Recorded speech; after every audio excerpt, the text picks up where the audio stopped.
Did you know that traveling can be good for your marriage? Well, in this video, I'm going to share with you the 4 reasons why it was really good for us.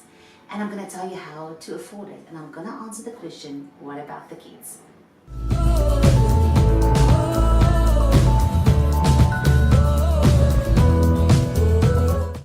Many think that traveling is a luxury. I believe it's almost a must-have in your marriage.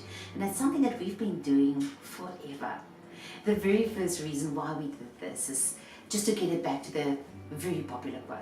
We don't travel to escape life. We travel so that life does not escape us. And it's something that my dad taught me, is that there's so much to discover. There's so much to live. We had this globe in our house, and it was his, and it just fascinated me to see this is where we live, and this is where we can go, and this is what we can see. And I just like spin it around and see what is the next stop. So we save from an early age to be able to travel. And for Nico and I, when we got married, we had kids very young. So we were 24 and 25, and we decided that we want to live a parallel lifestyle. So that means we are an awesome mom and dad, but we're also married, and we're also a couple. And we said to the kids that the biggest gift and the greatest gift that we can give them is to have a great marriage. And working at our marriage included traveling together and having adventures together. And so they understand that, and we always knew that to start saving now and to only start traveling when you're retired, I mean, like, you're old then. You don't have the energy. When you're young and you can go skiing and you just want to party all night, there's different seasons in your life. So you want to travel through all the seasons, and we really travel so that life will not escape us. Number 2, traveling gave us space to dream. It gave us just an opportunity to think, to be away from everyday routine, everyday task, and just dream of things that we can do. Dream together, have visions of our life together, what we want to achieve, and just see new business opportunities, see how people live, see their different lifestyles. You also get to see cultures, and you also get to have a broader horizon, so you understand people better. Now, when you're watching TV and you watch the news and you see something happening in a country, you have a little bit of a better understanding because you understand the culture, you understand their food, you understand what they do, what their lives look like.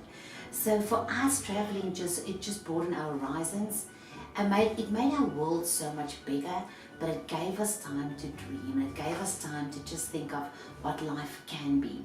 Number 3, our marriage really flourished when we traveled. I mean, like, we were so in love, and we had time for long breakfast, long lunch, long dinner with wine, and we just talked about everything. We loved the time together. We had time to have great sex. A friend of ours always say that he measures how good a holiday is on the number of time they're intimate versus the number of days on holiday. And if this is more than this, it's a good holiday. But you've got time for romance. You've got time for each and every love language, physical touch, gifts, words of affirmation, quality time, and doing things for one another. You've got time to rent a scooter and drive around on a scooter. You just have time together. And when you're a team, you do things together, you figure out a map together. So your marriage will do well on traveling. Also, you get to know each other in different situations, which is a good thing. Number 4 for us was also spiritual growth. So we just love seeing God's creation and the opportunity to experience an African safari and snow and just the different things that was made and was created in this world.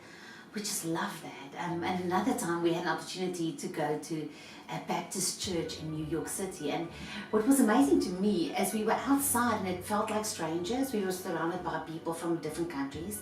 But when we went inside the church, it felt like our people. And I mean, like, praise and worship there, next level wonderful. So for us, it's just to see the world and see the creation and just be in awe of all the wonder and glory out there. How do we afford to travel? So traveling is part of our budget. We have a line item that says traveling. Opening up a savings account to put your travel money in is a good idea because you know that money is set aside. As we grow in our careers, we get a job that maybe pay a little bit more, so we upgrade our lifestyle.